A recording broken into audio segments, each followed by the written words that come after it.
မိမကကကြေးကိုကိုင်လိုက်တယ်ခင်ပွန်းနဲ့အတူရိုက်ထားတဲ့မင်္ဂလာတပ်ပုံကိုပြက်ပြက်တသားဖြတ်ပစ်လိုက်တယ်ပြီးတော့ချောသေးကိုအပ်ပြီးရောကြေးစာချုပ်တစ်စောင်ဈေးရုံမှာရှိတဲ့ခင်ပွန်းစီကိုပို့လိုက်တယ်ဒီနောက်မိမကခရီးဆောင်အိတ်တွေယူပြီး3နှစ်နေခဲ့တဲ့အိမ်ကနေထောင်ရထွက်ခွာသွားတယ်ဘာမှမတွန့်ဆုတ်ပဲနိုင်ငံခြားကိုထွက်သွားတယ်ခင်ပွန်းဖြစ်သူတစ်သက်လုံးနောင်တတွေနဲ့နေရစီဖို့ပဲဒါပေမဲ့ဒီအချိန်မှာမသိသေးတဲ့ခင်ပွန်းဖြစ်သူကဈေးရုံမှာအတူရောင်ဆောင်နေတဲ့မိမရုပ်ကိုလိုက်ပြီးစောင့်ရှောက်နေတော့ပဲပြီးတော့မိမရုပ်ကိုကောင်းကောင်းဂရုစိုက်ပြီးမှအိမ်ပြန်ပြီးဇနီးတဲ့ကိုလိုက်ပေးမယ်လို့တောင်တွေးနေသေးတယ်လက်ထောက်ကရောကြေးစာ不好了，顾总，太太发现3年前你伪造的谅解书了，我联系不上他。ကိုတွေ့သွားပြီကျွန်တော်သူ့ကိုဆက်သွယ်လို့မရဘူးအဲ့ဒီမှာယောက်ျားကနောက်တက်ရပေမဲ့နောက်ကျသွားပြီဒါပေမဲ့ဒါအားလုံးကသူ့ကြောင့်ပဲလေအမှန်တကယ်တော့လွန်ခဲ့တဲ့3နှစ်ကမိမရုပ်ကတမင်တကာကားမောင်းပြီးမိမရဲ့အမေကိုတိုက်တက်လိုက်တယ်ဒါပေမဲ့စစ်ဆက်ထားတဲ့လင်းလောင်းကမိမရုပ်ကိုအပြစ်တင်တာတော့မဟုတ်ပဲမိမကိုတစ္ဆာဖောက်သေးတယ်မကြခင်မှာပဲမိမရုပ်နဲ့မင်္ဂလာဆောင်လိုက်တယ်ဒီနေ့ပဲမိမကမိမရုပ်ကိုတရားရုံးမှာတိုင်တန်းလိုက်တယ်မိမရုပ်အသက်နဲ့ရောဖို့တောင်းဆိုလိုက်တယ်ရလက်ကတော့လင်းလောင်းကခြေနဲ့ကန်လဲပစ်လိုက်တယ်မိမကမိမရုပ်ကိုမတရားဆွဆွဲတယ်လို့အပြစ်တင်တယ်ကန်ကောင်းတာကမိမမျောလင်းချက်မဲ့နေတဲ့အချိန်မှာလူရုပ်မာကရုပ်တရက်ပေါ်လာပြီးသူ့ကိုလက်ထပ်ဖို့ကန်လန့်တယ်မိမကအားကိုးစရာမရှိတော့ဒါနဲ့ပဲလူရုပ်မာကိုသဘောတူလိုက်တယ်လူရုပ်မာကနောက်တစ်သက်အားကိုးရဖြစ်လိမ့်မယ်လို့ထင်ခဲ့တယ်မသိမလဲဒီမိမကလူရုပ်မာနဲ့လက်ထောက်ရဲ့စကားပြောဆိုမှုကနေသိလိုက်ရတယ်မူလကလွန်ခဲ့တဲ့3နှစ်ကလူရုပ်မာကနီးမျိုးမျိုးတုံးပြီးမိမနဲ့လက်ထပ်ပြီးတဲ့နောက်မိမရဲ့ကျိုးနွယ်မိသားစုရဲ့တမက်အဖြစ်နဲ့မိမရုပ်အတွက်ရောကြေးစာချုပ်တစ်စောင်ရေးပေးခဲ့တယ်ဒါကြောင့်3နှလုံးလုံးမိမရုပ်ကထောင်မကျပဲနိုင်ငံခြားမှာလွတ်လပ်ပျော်ရွှင်စွာနေထိုင်ခဲ့တယ်ဘာလို့လဲဆိုလူရုပ်မာကထင်တယ်မိမရုပ်ပျော်ရင်ပြီးရောသူဘာလို့တန်ဖိုးရှိတယ်လို့မိမကိုထိခိုက်စေတဲ့အပိုင်းကတော့လူရုပ်မာကတစ်သက်လုံးရောကြေးပေးဖို့ဆန္ဒရှိတယ်ပြီးတော့လက်ထောက်ကိုဒီကိစ္စမိမဘယ်တော့မှမသိစေဖို့မှာထားတယ်ဒီအချိန်ကျမှမိမကသဘောပေါက်လိုက်တယ်မိမရုပ်ဟာတင့်လျော်တဲ့အပြစ်ဒဏ်ကိုလုံးဝမခံရဘူးဆိုတာပြီးတော့ဒါအားလုံးကတစ်ခါတလ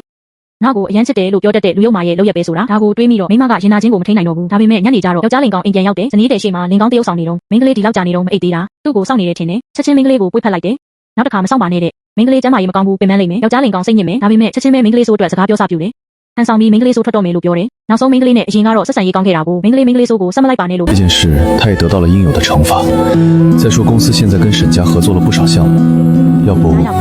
မိန်းကလေးကနောက်တစ်ခါနာကျင်ရမှာမလွဲတာပေမဲ့ဒါပေမဲ့ယောက်ျားလင်ကောင်မိန်းကလေးဆိုးကိုကာကွယ်တဲ့အထောက်ထားရှာဖို့သူလည်းသဘောတူလိုက်ရတယ်ရလက်အနေနဲ့မိန်းကလေးအရန်နားလေပေးတာယောက်ျားလင်ကောင်ပြောလိုက်တာချက်ချင်းဟန်ဆောင်ချစ်ခင်ဟန်ပြပြီးပြောတယ်မိန်းကလေးကသူ့ရဲ့ကန်ကောင်းစီတဲ့သူလေအဲ့ဒီအချိန်မှာပဲယောက်ျားလင်ကောင်မိန်းကလေးဆိုးစီကဖုန်းဝင်လို့ထွက်သွားတယ်မိန်းကလေးကတော့ခွင့်ကောင်းယူပြီးယောက်ျားလင်ကောင်ရဲ့ကွန်ပျူတာကိုဖွင့်တယ်ဘာအစ်တွေ့မလဲကြည့်တယ်ဒါပေမဲ့မိန်းကလေးတိလိုက်ရတာကယောက်ျားလင်ကောင်ရဲ့ကွန်ပျူတာစကားဝက်ကမိန်းကလေးဆိုးရဲ့မွေးနေပဲနောက်ပြီးနောက်ခံပုံတောင်မိန်းကလေးဆိုးနဲ့အတူရိုက်ထားတဲ့ချစ်စရာပုံမှာပဲဒါတော့မိန်းကလေးဆိုးနိုင်ငံခြားမှာနေတော့ဝတ်တဲ့အဝတ်အစားနေတဲ့နေရာဗီဒီယိုတွေအားလုံးကယောက်ျားလင်ကောင်ရဲ့ကုမ္ပဏီထုတ်ကုန်တွေပဲခုကြည့်ချိုမင်းကသူ့အတွက်တကယ်ပဲချစ်ခင်နဲ့ဆိုင်တာပဲနော်ဒါပေမဲ့မိန်းကလေးပို့ပြီးတေးမခံနိုင်တာကသူမြင်ရတာက3နှစ်အတွင်းယောက်ျားလင်ကောင်လစဉ်မိန်းကလေးဆိုးကိုတိတ်တရလွှဲပေးတာကိုပါယောက်ျားလင်ကောင်ရဲ့မိန်းကလေးဆိုးအပေါ်အချစ်ကဒီလောက်ထင်ရှားနေတော့မိန်းကလေးနားလေလိုက်တယ်သူ့မှာဆက်နေစရာမလိုတော့ဘူးဒါကြောင့်ချက်ချင်းပဲလေကြောင်းလိုင်းကိုဖုန်းဆက်တယ်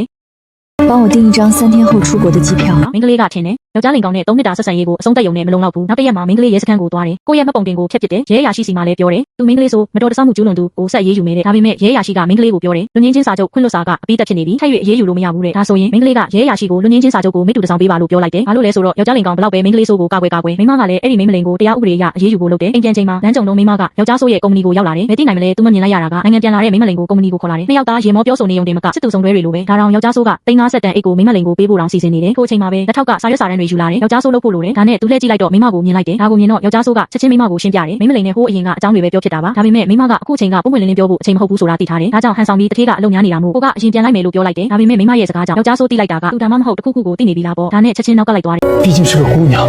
进去应该不好过。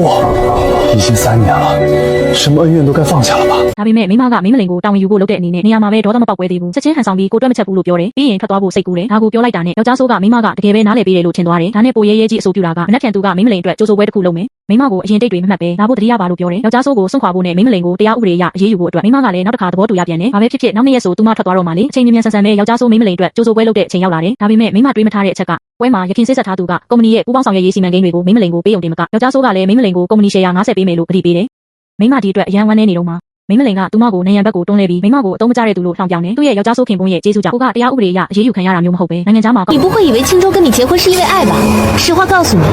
要不是你起诉，他连一个眼神都不会给你。周婉晴，你就是个笑话。ဒီစကားကြတော့မိန်းမကဒေါသထွက်ပြီးချက်ချင်းမျက်နှာဖုံးမလေးကိုပါရိုက်လိုက်တယ်ဒါပေမဲ့မျက်နှာဖုံးမလေးစောင့်နေတဲ့အချိန်ကိုသူမသိဘူးနောက်တစ်စက္ကန့်မှာမျက်နှာဖုံးမလေးကမိန်းမကတွန်းလဲခံရတယ်လို့ဟန်ဆောင်လိုက်တယ်ဟုတ်တယ်ဒီမြင်ကွင်းကိုမြင်တဲ့ယောက်ျားဟောင်းကချက်ချင်းမိန်းမကိုအပြင်ထွက်ဖို့ပြောလိုက်တယ်အမယောက်ျားကလည်းထပ်ပြောတယ်မျက်နှာဖုံးမလေးကမိန်းမကိုလာအိတ်ခံတာမိန်းမကကျေးဇူးမသိပဲမျက်နှာဖုံးမလေးကိုလည်းတွန်းလိုက်သေးတယ်ဆိုပြီးမိန်းမကိုမျက်နှာဖုံးမလေးစီတောင်းပန်ခိုင်းတယ်ဒီလိုမှသာပြီးမယ်ဒါပေမဲ့မျက်နှာဖုံးမလေးကချက်ချင်းစီးဖြူဖြူတရုပ်ဆောင်မှုကိုပြန်စတယ်ညီးတွားတဲ့ပုံစံနဲ့ပြောတယ်ငါကမင်းကိုမတရားဘူးဒီနေ့ဒီကိစ္စအတွက်ငါမင်းကိုတောင်းပန်တယ်လို့သဘောထားလိုက်ဒီလိုပြောပြီးအမယောက်ျားနဲ့အတူထွက်သွားတယ်ဒါပေမဲ့အမယောက်ျားကဒါကြောင့်မိန်းမရဲ့စိတ်ကိုနာကျင်စေမှာကိုစိုးရိမ်နေနောက်တော့မိန်းမကိုမက်ဆေ့ပို့ပြီးမျက်နှာဖုံးမလေးနဲ့မတွက်ချက်ဖို့ပြောတယ်သူကမိန်းမကိုမျက်နှာဖုံးမလေးစီတောင်းပန်ခိုင်းတာမျက်နှာဖုံးမလေးနောက်ွယ်ကရှမ်းမိသားစုတစ်ခုလုံးကိုအံ့ဩစေဖို့တရုပ်ဆောင်တာပါသူဒီကိစ္စပြီးတာနဲ့အိမ်ပြန်ပြီးမိန်းမကိုတောင်းပန်မယ်我说过会送你一份礼物别不开心啊这场戏根本不是演给沈家看的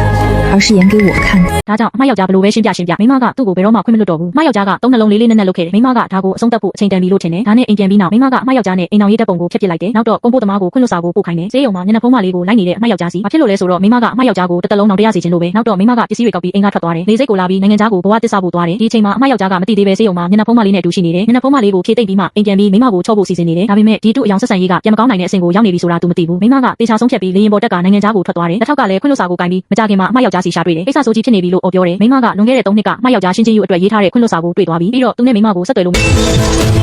你说什么？